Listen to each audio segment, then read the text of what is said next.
सभी दर्शकों का स्वागत करती हूँ मैं अपने कुकिंग ब्लॉग में। मम्मी, आज उत्सव सीरीज स्टार्ट किए हैं हम लोग अपने चैनल पे। आइए ना, आइए आप भी। उत्सव सीरीज हमने स्टार्ट किया क्योंकि मकर संक्रांति आ रहा है, तिल संक्रांति है। अलग अलग क्षेत्र में अलग अलग नाम से इसे जानते हैं, है ना। बहुत बड़ा फेस्टिवल है। हर घर में ही कुछ ना कुछ पारंपरिक मिठाइयाँ बनती है। तो मैंने सोचा कि चलो हम भी कुछ पारंपरिक मिठाइयाँ बनाते हैं अपने दर्शकों के लिए, और इसके लिए मैंने ये कढ़ाई चढ़ा दी है। तो पहले जो हमने आज सुबह जो वीडियो डाला था वो था मुरमुरे के लड्डू, ठीक है। और अभी हम लोग तिल के लड्डू बनाएंगे, लेकिन तिल के लड्डू और चूड़ा का भी बनाएंगे ना मम्मी। चूड़ा का चुड़लाई बोलते हैं, जैसे मूढ़ी वाले को लाई बोलते हैं ना हमारी तरफ इसको। थोड़ा सा अपनी लैंग्वेज में हम लोग इसे लाई बोलते हैं। तो पहले हम लोग ना भूनने का काम कर लेते हैं, क्योंकि वो सबसे बड़ा काम होता है, टाइम टेकिंग जिसको बोलते हैं, ठीक है। तो ये है तिल, 100 ग्राम का पैकेट है, और ये भी 100 ग्राम का पैकेट है। इस तिल को पहले हम लोग भुनेंगे, और भून के हम लोग एक तरफ रख लेंगे, और साथ ही साथ ये चूड़ा, इसे भी हम लोग भुनेंगे। तो चलिए स्टार्ट करते हैं। सबसे पहले हम लोग तिल भूनते हैं। इसके लिए मैंने गैस चढ़ा ली, और मैंने आपने ध्यान दिया होगा कि मैंने सबसे छोटा वाला जो हमारा है ना बर्नर, उसका इस्तेमाल किया है। तो कढ़ाई अच्छे से गर्म हो गई, जिसका जायजा आप इस तरीके से ले सकते हैं। आप ऐसे हाथ फिराएंगे ना तो आपको हल्का हल्का गर्म सा महसूस होगा, और उसी वक्त हम लोग डाल देंगे तिल। तो थोड़ी थोड़ी मात्रा में ही भुनेंगे, इसीलिए पहले मैं एक पैकेट ही भूनूंगी और इसके बाद ही दूसरा पैकेट भुनेंगे हम लोग। तो क्योंकि अच्छा, मम्मी कह रही है कि मैंने मोटे तली की कढ़ाई ली है, तो आँच को तेज़ ही रखना है। तो यदि आप लोहे की कढ़ाई इस्तेमाल कर रहे हैं तो उसमें आप आँच थोड़ा सा मीडियम करके रखिएगा। और ये हमने भूनना शुरू कर दिया है।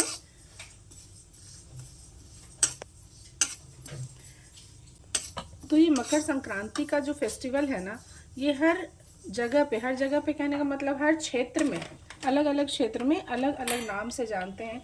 इसलिए मेरी सबसे पहली रिक्वेस्ट ये होगी आप लोगों से कि आप लोग किस क्षेत्र से इसे देख रहे हैं, और आपके एरिया में इसे किस नाम से जानते हैं, और इस फेस्टिवल को किस तरीके से मनाते हैं। अब जैसे हम मिथिलांचल साइड के हैं, तो हमारे में इसको मकर संक्रांति बोलते हैं, तिल संक्रांति बोलते हैं, और इसमें तिल के लड्डू बनते हैं। और इसका इतना महत्व होता है कि इस फेस्टिवल से पहले तिल को खाया नहीं जाता है, लाइक बिना पूजा के, है ना मम्मी, बिना पूजा के ना उस दिन भगवान को चढ़ाते हैं ना तिल के लड्डू, तो उसके बिना नहीं खाते हैं, अवॉइड करते हैं खाना। बाकी चीज़ें भले ही आप खा लें। और अलग अलग क्षेत्र में, जैसा कि मैंने बोला, यही एक फेस्टिवल है जिसे पूरे भारत में, संपूर्ण भारत में मनाया जाता है। तमिलनाडु में पोंगल कहते हैं, है ना। गुजरात राजस्थान की यदि बात करें तो इसे उत्तरायण कहते हैं। हाँ, उत्तरायण। जब सूरज की किरणें नदर्न हेमिस्फीयर में पड़ती है ना, तब उसे उत्तरायण कहते हैं। तो क्योंकि हम लोग में भी तो मानते हैं ना, ये तिल का साइज देखिए ना, तिल का साइज कितना छोटा होता है ना, और यही मानते हैं कि इस तारीख के बाद से देखना, एक एक इतने तिल के बराबर दिन जो है वो बढ़ता जाता है। तो ये सब कहावत है, लेकिन ये देखिए कहावत कितना साइंटिफिक है। आप यदि मतलब हमारे प्राचीन ग्रंथों में यदि देखें तो आपको पता लगेगा कि कितना साइंटिफिक तरीका लोगों को पता था उस समय में भी, और हम उस फेस्टिवल को आज भी मनाते हैं। ये जब होने लगेगा ना तो आपको थोड़ा सा पता लगने लग जाएगा, बिकॉज ये थोड़ा थोड़ा कलर भी चेंज होने लगेगा, और थोड़ी सी आवाज़ भी आने लगेगी। जैसे हम लोग पॉपकॉर्न भूनते हैं तो आवाज़ आती है ना, वैसे ही हल्की हल्की इसमें भी आवाज़ आने लगेगी। बस ध्यान इस बात का रखना है आपको कि आपको इसे कंटिन्यूसली ही चलाना होता है, ताकि सब तरफ एक जैसा ही रंग आए। ऐसा नहीं कि कहीं ज़्यादा भुन जाए और कहीं कम भुन जाए। तो एक बार भुनने के बाद मैंने इसमें दूसरा डाल दिया है, और दूसरा भुनने स्टार्ट किया है। बस जब आप बिल्कुल आपके पास टाइम हो ना, आप उस टाइम बनाएं ये सब, ताकि आप बनाते समय भी इंजॉय कर सकें। और ज़रूर मेरा ये कहना है कि आप ज़रूर से बनाएं। बाज़ार से भी ख़रीदें, कोई दिक्कत नहीं, आजकल बाज़ार में इजीली अवेलेबल है हर चीज़। इवन ये पारंपरिक मिठाइयाँ भी आपको बाज़ार में मिल जाएंगी। पर थोड़ा सा तो ज़रूर से घर में बनाइए, क्योंकि एक फीलिंग आए कि हाँ कोई फेस्टिवल आ रहा है। तो उसी की वजह से मैंने भी ये उत्सव सीरीज़ स्टार्ट किया है, ताकि हमारे जितने भी फेस्टिवल आते जाएंगे ना, उनसे रिलेटेड जो कुछ भी बनेगा वो हम इसमें डाल देंगे, पोस्ट कर देंगे। और अभी जबकि पहला फेस्टिवल पड़ा है मकर संक्रांति, तो उसी से रिलेटेड चीज़ें मैं इसमें डालूँगी। और मैंने मुरमुरे के लड्डू डाल दिए हुए हैं, तो उसका लिंक भी मैं डिस्क्रिप्शन बॉक्स में डाल दूँगी, आप लोग ज़रूर से देखिएगा। तो मम्मी ज़रा सा चेक कीजिए, ये सही है ना इतना भुना हुआ? हाँ। आप कलर देखिए। हाँ, बहुत बहुत अच्छा हुआ है। सही हुआ है ना? तो इसको हम लोग अब निकाल लेते हैं, ठीक है? हम्म। और निकालते समय आँच कम कर लीजिए, नहीं तो जितना रहेगा ना कढ़ाई में वो सारा रंग बदलना शुरू हो जाएगा। जल्दी से निकालो। हाँ, जल्दी से निकालना है, बिल्कुल जल्दी से, है ना? आप मम्मी के द्वारा दिए गए इंस्ट्रक्शन को एकदम फॉलो कीजिए, क्योंकि मम्मी लोग जो बनाती हैं ना ये सब चीज़ें, वो बिल्कुल ऑथेंटिक बनती हैं।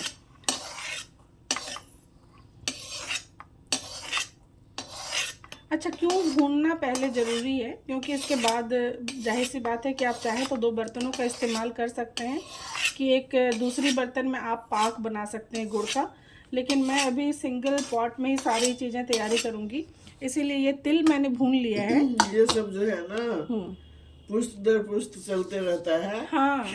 हमारी माँ हमको सिखाई नहीं, देखते देखते हाँ, देखते देखते सीख जाता है। उसमें देखते मतलब सीखने का कहाँ रहता था मन में। एग्जैक्टली।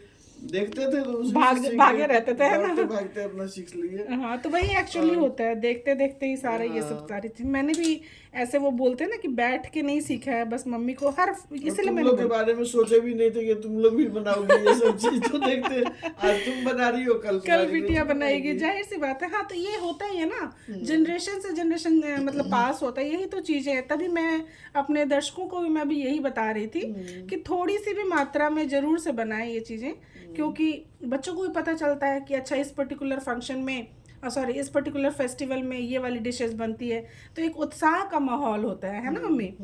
और मैं यही बोल रही थी कि क्यों पहले भूनने का काम कर रहे हैं, मैं पहले ना चूड़ा भी भून लेती हूँ, क्योंकि उसके बाद पाक का काम भी बस इसी में करेंगे। तो हालांकि ये वाला जो चूड़ा है मम्मी, ऑल्दो मैंने ये बाजार से मतलब नहीं बनाओ अभी। हाँ, वो उतना ही बनाएंगे, लेकिन चूड़ा जो है ना मम्मी, ये वैसा वाला चूड़ा एग्जैक्टली नहीं है जो हम लोग नहीं, इसका जो चूड़ा होता है ना, ज्यादा पतला भी नहीं होना चाहिए और ज्यादा मोटा भी नहीं। हाँ, लेकिन ये तो इसका जो होता है ना, तो भूनने में ना अच्छा से फूलता है। बट ये तो मुझे लग रहा है मम्मी थोड़ा सा जैसा हम लोग इस्तेमाल करते हैं ना, इसमें ना तेल भी नहीं डालते हैं ना। नहीं, तेल नहीं डालते हैं। फिर बालू देके अगर बनवाएंगे, भुजवाएंगे किसी से, तो उसमें कचकचापन आ जाता है। नहीं, तो इसलिए हम लोग वो सब कुछ नहीं कर रहे हैं, हम लोग घर में ही ऑफ कोर्स ये थोड़ा सा पतला है, देखिए, तो आपको यदि इससे थोड़ी सी मोटी वाली मिले ये चलेगा, बट आपको यदि इससे थोड़ी सी हल्की सी मोटी वाली मिले ना, जो आपको राशन वगैरह की दुकान में मिल जाएगी, जैसे ये जैसे मॉल से लिया गया है ना, तो ये पैकेट में मिला है, आपको ओपन में जब खरीदेंगे ना तो आपको उस तरीके की मिल जाएगी, थोड़ा सा हल्का सा मोटा, बहुत अच्छे से फूटता है ना मम्मी? फूलता है, हाँ, फूल जाता है, मतलब वो फूटना जिसको बोलते हैं वो। तो चलिए, हमारा तो इसको छानते नहीं है, सूखा ही ये करते हैं। हाँ, ड्राई रोस्ट करेंगे। तो चलिए थोड़ा सा डाल लेते हैं, आँच तेज कर लेती हूँ मैं। अभी थोड़ा मैं निकाल रही थी तो मैंने कम कर दिया, इतना काफ़ी है, ठीक है? क्योंकि कढ़ाई जो है वो बहुत बड़ा तो है नहीं, मीडियम साइज़ का ही है, तो थोड़ा थोड़ा करके ही भूनेंगे। हाँ, अब ये जो है ना, वो तिल भून रही थी मैं, तो मैंने छोटे आँच पे किया था, मतलब छोटे बर्नर पे किया था, और अब मैं बर्नर इसका चेंज कर दे रही हूँ ताकि आँच अच्छे से लगे। तो इसको तेज़ आंच पे हम लोग ड्राई रोस्ट करेंगे। और ये चीज़ें जब बनाते हैं ना, तो ये देखिए घर में मैंने बिल्कुल ये बिछा दिया है चटाई, क्योंकि खड़े होके नहीं हो पाता, पेशेंस चाहिए होता है। जैसे ये भुनेंगे तो तब तक तो आपने खड़े होके भून लिया, पर फिर इसका जब लड्डू बनेगा ना, तो इत्मीनान से बैठ के हम लोग बनाएंगे ताकि थोड़ा सा मज़ा भी आए। तो आप देख सकते हैं इसका कलर चेंज हो गया है। हालांकि मुझे बहुत संतुष्टि नहीं हो रही है, तो मैं ना एक थोड़ा सा मोटा वाला चूड़ा का भी बनाऊंगी, लेकिन फ़िलहाल के लिए चूँकि टाइम था तो मैंने सोचा थोड़ा सा बना लूं। तो इसे मैं निकाल लेती हूँ दूसरे बर्तन में।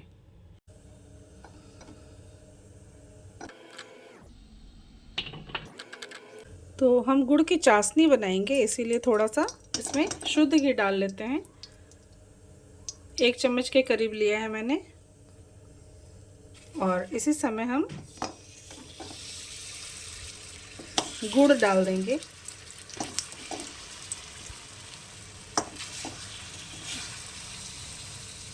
और 200 ग्राम के करीब मैंने तिल लिया था, ये आप देख सकते हैं। और तकरीबन आधा केजी के करीब मैंने गुड़ लिया है।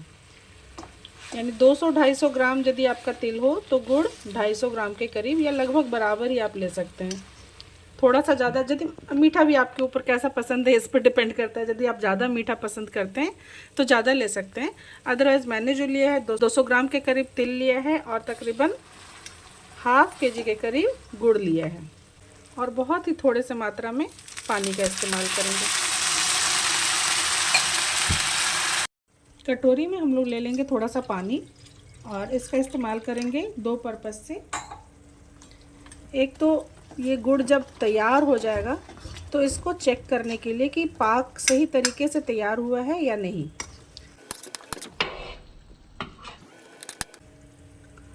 और बस मम्मी मुझसे बात करते करते कहीं चली गई है। मम्मी को बहुत सारे काम रहते हैं, इतने सारे, कुछ भी चीज़ जो होता है ना वो करती रहती हैं घर में, एकदम बिज़ी रहती हैं। तो वो बस मुझे छोड़ के कहीं चली गई है तो मैं अकेले ही कर रही हूँ अभी। और फिर मम्मी आ जाएंगी तब फिर आगे की बातें भी होंगी और कुछ टिप्स जो मम्मी देंगी हम लोग उसको भी फॉलो करेंगे। इस समय हम आज फ्लेम को तेज़ रखेंगे और इसके मेल्ट होने का, दिख रहा है आपको ये गुड़ है ना, ये गुड़ के मेल्ट होने का वेट करेंगे।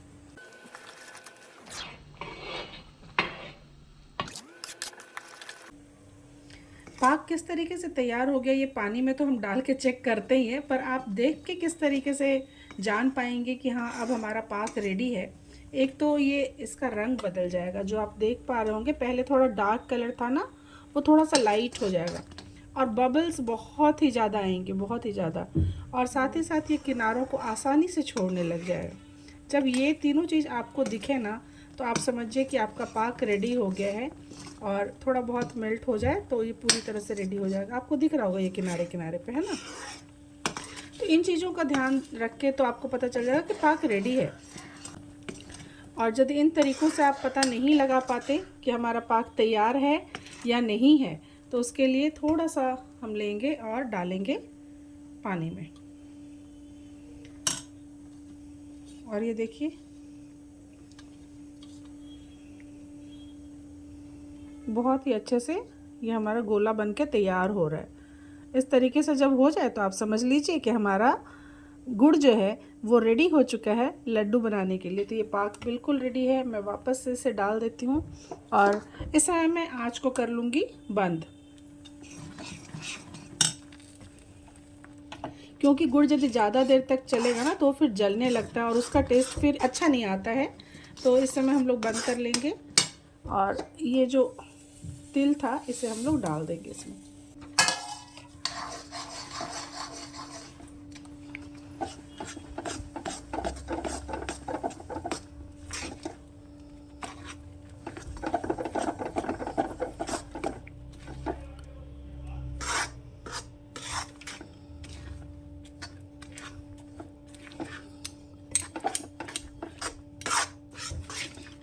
और सूखने पे आप चाहें तो इसे लड्डू की तरह बना लें, पर मैं इसे आज प्लेट में जमाऊंगी। तो मैंने गरम गरम में कट लगा लिया ताकि जब ठंडा हो तो ये आराम से निकल सके, नहीं तो बाद में ठंडा होने पे ये मन मुताबिक टूटेगा नहीं और टेढ़ा मेढ़ा हो जाएगा। तो बेटर है कि इसको इस तरीके से आप काट लें, या यदि आप लड्डू बनाना चाहें तो आप वो बना लें, डिपेंड करता है। जैसे आप लड्डू जब बनाएंगे तो एक छोटा सा टुकड़ा जो मेरा एक्स्ट्रा करके निकला था वो मैं दिखा दूँ, बड़े शेप में आप बना लीजिएगा। और जो लोग भी ये वीडियो देख रहे हैं उन लोगों का बहुत बहुत धन्यवाद और मकर संक्रांति की बहुत बहुत हार्दिक बधाई। मकर संक्रांति की हार्दिक बधाई उन सभी लोगों को जो ये वीडियो देख रहे हैं और आगे देखने वाले हैं। Thank you so much for watching my video. तिल के लड्डू अभी मैंने इसमें बनाए थे और ये तिल का थोड़ा थोड़ा अंश इसमें बच गया है, जो हमें बिल्कुल भी नुकसान नहीं देगा और स्वाद को बिल्कुल ज़्यादा ही बढ़ाएगा। इसलिए मैं वापस से इसमें डाल रही हूँ तकरीबन आधा केजी के करीब गुड़। क्योंकि अब मैं बनाने जा रही हूँ। ये देखिए, वो तो दूसरा गुड़ था और ये मैंने ख़रीदा था, ये भी बहुत अच्छा गुड़ है टेस्ट में। तो ये मैं डालने जा रही हूँ। तो तकरीबन आधा केजी के करीब गुड़ हम लोग ले लेंगे, क्योंकि अब मैं बनाने जा रही हूँ चुड़लाए, यानी कि चूड़ा का लाए। और सेम प्रोसीजर के तहत इसमें भी हम लोग पहले थोड़ा सा गुड़ डाला है हमने, थोड़ी सी मात्रा में हम डालेंगे इसमें घी, और थोड़ी सी मात्रा में ही हम डालेंगे इसमें पानी।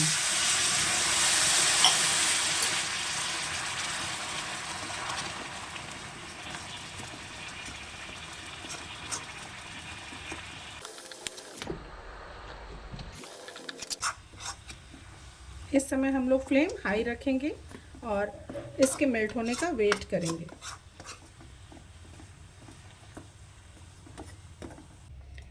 तो मेरी पूरी कोशिश रहेगी कि उत्सव सीरीज के तहत मैं जो पारंपरिक मिठाई बना रही हूँ उसे मैं जल्दी पोस्ट कर सकूँ, ताकि आप लोगों को बिल्कुल उत्सव के समय ढूंढना ना पड़े कि क्या बनाएं और कैसे बनाएं। तो ये बहुत, ये देखिए तिल जो था ये थोड़ा थोड़ा इसमें आ गया है। ये टेस्ट को इन्हेंस ही करेगा, इसीलिए मैंने सेम कढ़ाई का ही इस्तेमाल किया है। दूसरी, जब हम चूड़ा का लाई बनाएंगे तो उसके लिए जो ज़रूरी चीज़ें हैं वो ये अदरक है, ये सौंफ है और ये गोल मिर्च है। इन स्पाइसेस को हम क्रश कर लेंगे और फिर मिक्स करेंगे गुड़ में, गुड़ की चाशनी में। तो चलिए मैं तब तक इसे क्रश करके लाती हूँ।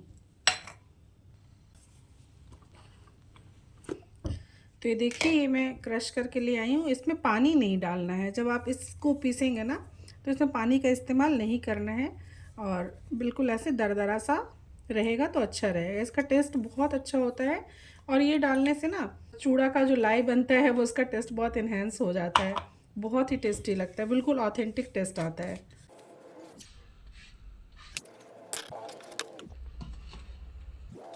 फ्लेम हमारा तेज़ ही रहेगा इस समय, और जैसे ही ये सारा मेल्ट हो जाएगा ना पूरी तरीके से, उसी समय हम इसमें ये मसाला डाल देंगे।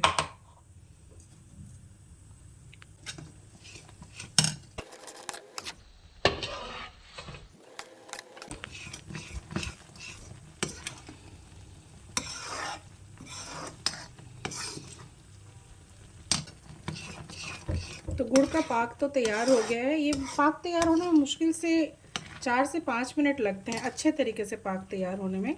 ये देखिए, इधर इसका कलर चेंज हो गया है और ये कढ़ाई को छोड़ने लग गया है। तो हम इसे एक बार टेस्ट भी कर लेते हैं। अब आपको कितना गाढ़ा चाहिए उस पर डिपेंड करता है। लाइक अभी ये थोड़ा सा लाइट है, हल्का सा लाइट है, बंधने लग गया है।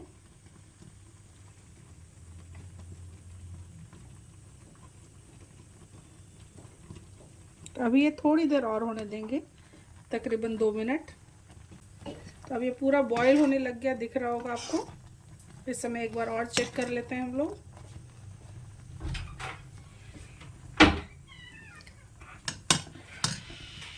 अब ये पूरी तरीके से रेडी है।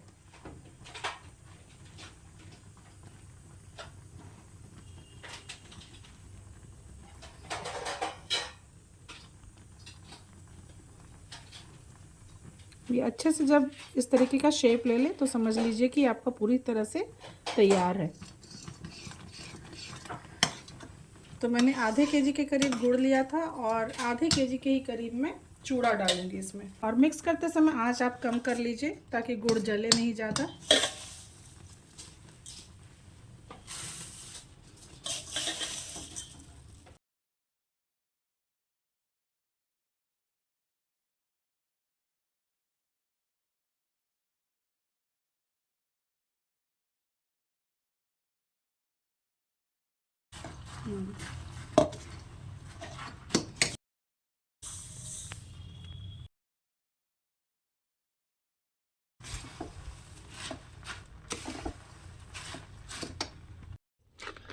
तो जो ये टूटे टूटे आपको लग रहे थे, उसे थोड़ी देर बाद एक बार दोबारा से हल्का सा दबाना होता है, तब ये कंप्लीट बन जाता है। तो ये चूड़ा का लड्डू बोल सकते हैं हम लोग, इसे चुड़लाए बोलते हैं अपनी तरफ।